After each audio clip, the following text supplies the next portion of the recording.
오늘 우리에게 주신 하나님의 말씀은 요나서 4장 1절에서 4절의 말씀입니다.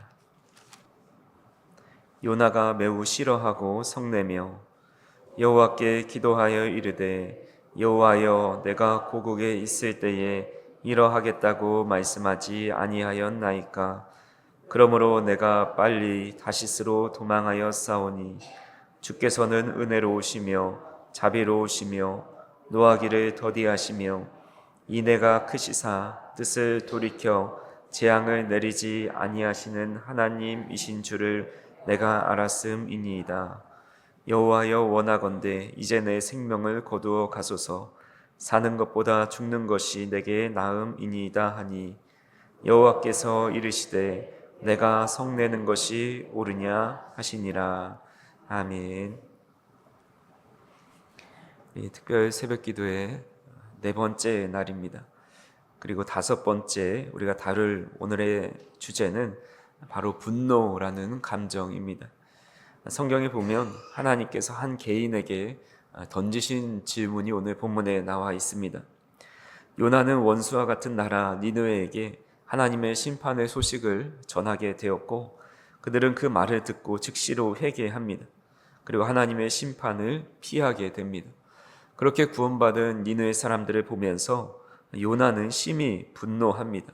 1절과 3절에 보시면 요나가 매우 싫어하고 성내며 여호와여, 원하건대 이제 내 생명을 거두어 가소서. 사는 것보다 죽는 것이 내게 나음이니이다 라고 하면서 잔뜩 화가 나서 하나님 앞에 죽는 것이 훨씬 더 낫다고 항의하고 있습니다. 그때 하나님은 요나에게 이렇게 물어보십니다.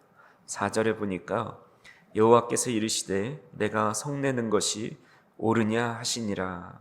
공동 번역에는 아니 내가 어찌하여 그렇게 화를 내느냐라고 질문하십니다.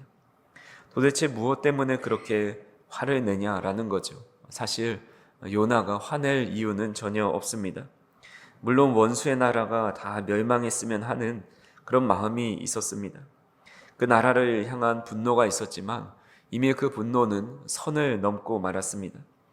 우리가 아무리 사람을 미워한다 해도 그 사람만 보통 미워하지 그 사람의 부모나 혹은 자녀, 친척까지 다 미워하고 그 사람들이 다 망했으면 좋겠다라고 생각하지 않습니다. 그런데 요나는 니느웨 사람이라고 하면 모두가 다 망해버렸으면 좋겠다, 하나님의 심판을 받았으면 좋겠다라고 생각을 한 겁니다. 니느웨가 아무리 악한 이방 나라라 할지라도 그 안에 선한 사람이 있었을 겁니다. 아직 아무것도 모르는 갓난 아이도 있었을 겁니다. 그럼에도 불구하고 그 모든 사람을 향해서 분노하고 있습니다. 하나님께서는 내가 사람을 살리려고 회개시키는 선한 일을 하려고 하는데 너는 왜 이렇게 화를 내느냐라고 물어보시는 겁니다. 분노는 이렇게 사람을 폭력적으로 만들고 아무리 좋은 일도 악하게 보면서 받아들이지 못하게 만듭니다. 우리가 잘 알고 있듯이 창세기 4장에 가인이 하나님이 자신의 희생 제사를 받지 않으시는 모습을 보면서 신경질적으로 반응하죠. 창세기 4장 5절과 6절에 보면 가인과 그의 제물을 받지 아니하신지라 가인이 몹시 분하여 안색이 변하니 여호와께서 가인에게 이르시되 내가 분하여 함은 어찌 됨이며 안색이 변함은 어찌 됨이냐라고 말씀합니다. 가인은 끝내 이 분노에 사로잡혀서 들판에 있었던 동생 아벨을 죽이고 맙니다. 분노는 폭력으로 발전되기 쉽고 외적인 폭력이 아니더라도 말로써 사람의 마음과 심령에 상처를 남깁니다. 그래서 잠언 12장 18절에 칼로 찌름같이 함부로 말하는 자가 있거니와 지혜로운 자의 혀는 양약과 같으니라 라고 말씀합니다. 우리가 사람을 때리진 않아도 칼로 찌름과 같은 그런 말을 통해서 사람의 마음과 영혼을 죽이는 일을 분노가 일어날 때 더 많이 하는 것을 발견하게 됩니다.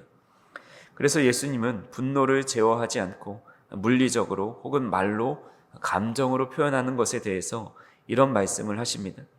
마태복음 5장 21절과 22절에 보시면 옛사람에게 말한 바 살인하지 말라, 누구든지 살인하면 심판을 받게 되리라 하였다라는 것을 너희가 들었으나 나는 너희에게 이르노니 형제에게 노하는 자마다 심판을 받게 되고 형제를 대하여 라가라 하는 자는 공회에 잡혀가게 되고 미련한 놈이라 하는 자는 지옥불에 들어가게 되리라 라고 말씀합니다.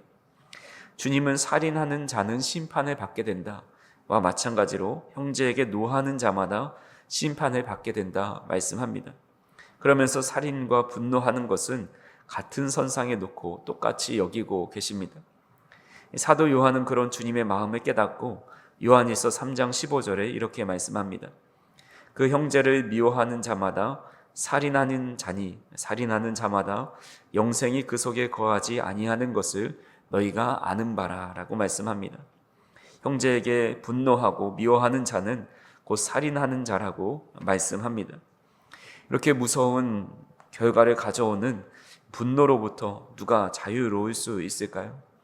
로마서 3장 23절에 모든 사람이 죄를 범하였다라고 말씀하셨는데 여기서의 죄를 분노로 바꿔서 모든 사람이 분노하였다라고 해도 전혀 어색한 문장이 되지 않습니다.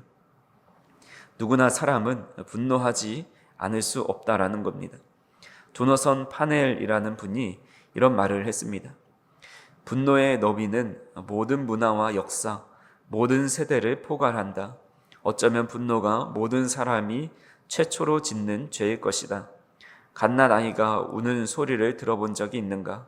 내 주변을 볼 때 어린아이의 날카로운 울음소리에는 사람의 혼을 쏙 빼놓는 분노가 섞여 있다. 만약 아기에게 어른처럼 크고 발달된 손이 있었다면 우리 멱살을 붙잡고 조를 가능성이 크다. 아이가 배가 고플 때 혹은 이 아이의 친구가 레인보우 대시 인형을 혼자 갖고 놀 때 부모라면 아이의 눈물로 얼룩진 상기된 얼굴을 충분히 보았을 것이다. 어린아이라고 해서 분노의 예외는 없다는 사실을 충분히 알 수 있다. 게다가 나이가 들어도 별로 나아지지 않는다. 부모들도 자기 얼굴이 상기되고 목소리가 높아지는 순간을 부인할 수 없다. 어른도 자기 뜻대로 되지 않을 때는 4살짜리로 바뀔 수 있다. 분노는 나이와 상관이 없다라는 말을 하였습니다. 아무리 어린아이도 제때 우유를 주지 않고 편하게 잠을 재워주지 않으면 분노하면서 울며 소리를 지릅니다. 아무리 인생을 오래 살아오신 어르신이라 해도 작은 것이 불편하면 그것으로 인해 분노하게 됩니다. 다만 이 분노의 표현에 방법의 차이가 있을 뿐입니다. 흔히 얼굴을 붉히면서 폭발하기도 하는가 하면 조금도 동요하지 않고 차근하고 느긋한 성격도 있습니다. 그래서 한 심리학자의 설명에 따르면 화내지 않는 사람은 없다. 단지 표현 방법이 다를 뿐이다 라고 말하면서 사람은 분노를 속으로 억누르려는 사람과 또 표현하려는 사람으로 구분된다라는 말을 합니다. 그 말을 듣고 보니까 저도 나름 분노를 잘 안 하는 사람으로 여겼지만 사실 자세히 들여다보면 밖으로 표현하지 않을 뿐이지 제 안의 내면에는 여전히 분노하는 마음이 있다라는 생각을 하게 됩니다. 분노를 담고 있는 사람이나 그것을 밖으로 표출하는 사람이나 둘 다 분노가 있다라는 겁니다. 우리는 하루에도 몇 번씩 화내지 말고 분노하지 말고 언성을 높이지 말아야지 부드럽게 말해야지 하면서도 여전히 우리 마음 가운데 분노하는 연약한 죄성을 바라보게 됩니다. 이런 이 분노를 우리는 어떻게 다스려야 할까요? 첫 번째로 분노로는 결코 아무것도 해결할 수 없다라는 사실을 깨달아야 합니다. 우리는 흔히 화를 내고 언성을 높이면 상대방이 내 뜻대로 변하고 상황이 나아질 거라 생각을 합니다. 하지만 우리가 삶을 돌아보면 우리가 아무리 자녀에게 핏대를 세우며 화를 낸다고 해도 자녀는 변하지 않습니다. 칼날처럼 날카로운 말로 배우자의 약점을 찌르면서 말한다고 해도 부부 관계가 회복되지 않습니다. 어떤 목사님은 시퍼런 칼날처럼 분명하고 확실하게 화를 내서 지적해 보아도 분노는 결탄코 사람을 변화시키거나 문제를 해결할 수 없다라는 사실을 오랜 목회 기간을 통해서 깨달았다라는 고백을 합니다. 화를 내봤자 아무런 소용이 없다라는 거죠. 우리의 의로움과 분노로 세상을 고쳐 나갈 수 없다라는 겁니다. 우리는 우리의 무능력을 주님 앞에 내려놓고 그것을 인정하는 것이 분노를 다스리는 방법 중에 하나입니다. 두 번째로 분노가 폭발하려는 찰나에 타임아웃을 선언해야 합니다. 우리가 억울하고 불공평한 대우를 받았다고 느낄 때 화가 나는 것은 지극히 자연스러운 반응입니다. 하지만 화가 났을 때 그것을 조절하지 못하고 표출하는 순간 우리는 죄의 덫에 걸리게 됩니다. 그래서 화가 머리끝까지 치밀어 오를 때에 즉각적으로 쏟아내는 것을 어떻게든 지연시켜야 합니다. 그래서 옛말에 참을인 3번이면 살인도 면한다라는 말이 있지요. 공자가 말하기를 천자가 참으면 나라에 해가 없고, 관리가 참으면 그 지위가 올라가고, 형제가 참으면 집안이 부귀해지고, 부부가 참으면 일생을 해로할 수 있고, 친구 간에 참으면 명예를 더럽히지 않고, 자신이 참으면 재앙이 없을 것이다 라는 말을 합니다. 한 대학 교수는 학생들에게 참기 힘들 정도로 화가 날 때에 입을 다물고 입안에 침이 가득 고일 때까지 분을 참으며 기다리라 라는 말을 합니다. 단 5초 혹은 10초의 멈춤, 그 짧은 침묵의 타임아웃 순간에 우리는 성령님의 은혜를 구해보는 겁니다. 예수님은 우리에게 모든 것을 가르치시고 도와주시는 보혜사 성령님을 우리에게 보내주셨습니다. 그래서 성령님 도와주옵소서. 제 힘으로 이 끓어오르는 화를 도저히 다스릴 수가 없습니다. 내 힘으로 참으려 하면 결국 화병이 되거나 언젠가 더 크게 폭발하게 되지만, 그 멈춤의 순간에 도우시는 보혜사 성령님의 도우심을 구하면 이 성령께서 우리의 이성을 지켜주시고 감정을 다스릴 지혜를 부어주신다라는 사실을 꼭 기억하실 수 있기를 간절히 소망합니다. 세 번째로, 보복의 의지를 내려놓고 용서를 선택해야 합니다. 우리가 화를 품고 놓지 못하는 이유 중에 하나가 나에게 불이익을 주고 또 고통을 준 사람에게 똑같이 안갚음을 해줘야겠다라는 복수심이 내 안에 내재되어 있기 때문입니다. 분노의 밑바닥 안에는 내가 직접 심판해야겠다는 의지가 깔려 있는 거죠. 사도 바울은 로마서에서 친히 원수를 갚지 말고 하나님의 진노하심에 맡기라 라고 권면을 합니다. 복수하는 것은 인간에게 허용된 권한이 아닙니다. 내가 직접 보복하려는 태도는 하나님이 하시는 일을 내가 하려는 교만의 모습입니다. 가장 확실하게 바른 분노의 뿌리를 뽑는 길은 바로 용서에 있습니다. 헬라어 용서를 의미하는 단어가 아페시스인데 체포된 상태에서 풀어준다는 의미가 있습니다. 즉 내 안에 있는 이 분노를 풀어주는 것과 같습니다. 누군가를 용서하는 것은 다른 사람을 위한 것이기보다도 내 자신에 있는 상처와 분노를 풀어놓아서 그것으로부터 해방시키는 열쇠가 바로 용서라는 겁니다. 네 번째로, 이 분노에 좁은 시선을 거두고 하나님을 향한 묵상과 찬양으로 바꿔나가야 합니다. 분노에 사로잡히게 되면 우리는 지극히 이기적이고 자기중심적으로 변하게 됩니다. 오직 내가 받은 상처, 나의 억울함만 보이게 됩니다. 그래서 시편의 150편의 시편 중에 무려 3분의 2가 슬픔과 탄원의 시, 원수들을 향한 원망과 비탄을 담고 있습니다. 하지만 그 모든 시편의 마지막에는 놀랍게도 늘 하나님을 향한 찬양으로 마무리합니다. 비탄과 분노의 순간에도 시선을 들어서 크고 위대하신 하나님을 묵상하기 때문에 이런 일이 가능한 겁니다. 나 중심적인 시야에 갇혀 있을 때는 세상이 나에게만 불공평한 것 같아서 그 사람이 나에게 잘못한 것을 보면서 화가 나지만, 하나님을 묵상하기 시작하면서 그분의 크신 섭리와 은혜라는 더 큰 넓은 영역이 보이기 시작합니다. 그래서 도무지 화를 참을 수 없는 순간에 우리의 입술로 찬양을 한번 불러보시기 바랍니다. 이 분노와 찬양은 전혀 어울리지 않는 단어 같지만 찬양이 안 나오면 주여, 주님을 사랑합니다. 주님을 찬양하기 원합니다. 사람을 향한 분노의 시선을 잠시라도 하나님께 돌릴 때에 하나님이 주시는 넉넉한 평안함이 찾아오고 이 여러 시인들처럼 하나님의 은혜를 향한 찬양으로 바뀌게 된다라는 겁니다. 특별히 베드로전서 2장 23절에 보면 우리의 분노와 억울함 속에서 우리가 어떻게 대처해야 되는지 예수님의 모습을 본받을 수가 있습니다. 베드로전서 2장 23절을 같이 한번 읽어보겠습니다. 욕을 당하시되 맞대어 욕하지 아니하시고 고난을 당하시되 위협하지 아니하시고 오직 공의로 심판하시는 이에게 부탁하시며. 우리 인류 역사상 십자가에 달리신 예수님만큼 부당하고 억울한 일을 당하신 분은 없습니다. 죄가 전혀 없으신 하나님의 아들이 발가벗겨지고 온갖 채찍과 침뱉음과 모욕을 당하십니다. 당장이라도 하늘에 천군 천사를 보내셔서 자신의 억울함을 해명하실 수 있고 또 그들을 쓸어버리실 수 있는 힘과 자격이 주님께는 충분히 있으십니다.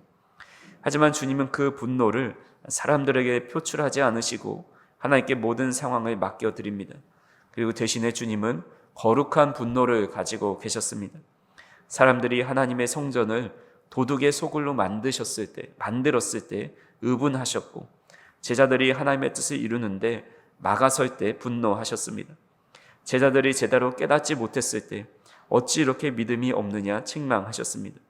자신의 죽음을 보면서도 깨닫지 못하는 자들을 향해서 아버지, 저들이 하는 것을 알지 못합니다. 저들을 용서하여 주옵소서라고 하면서 거룩한 의분을 가지고 십자가를 지셨습니다. 오늘 주님께서 요나에게 내가 어찌하여 그렇게 화를 내느냐라고 물으셨던 것처럼 우리에게 물어보시는 겁니다. 내가 어찌 그렇게 화를 내고 있느냐? 지금 분노하는 것이 과연 내 자존심이 상하고 내 뜻대로 상황이 풀리지 않는다고 해서 혹은 내가 억울한 일을 당한 것으로 가족과 이웃을 향해 혹은 하나님을 향해 핏대를 세우고 있진 않은지 돌아보아야 합니다. 지금 우리가 진정으로 분노해야 할 대상은 바로 우리 자신입니다. 하나님의 뜻대로 온전히 살지 못하는 나의 연약함, 그리고 지난 4일 동안 우리는 십자가 앞에 직면했던 교만과 허영과 시기와 나태가 여전히 내 심령 깊은 곳에 자리 잡고 있는 그런 모습을 보면서 거룩한 분노를 터뜨려야 합니다.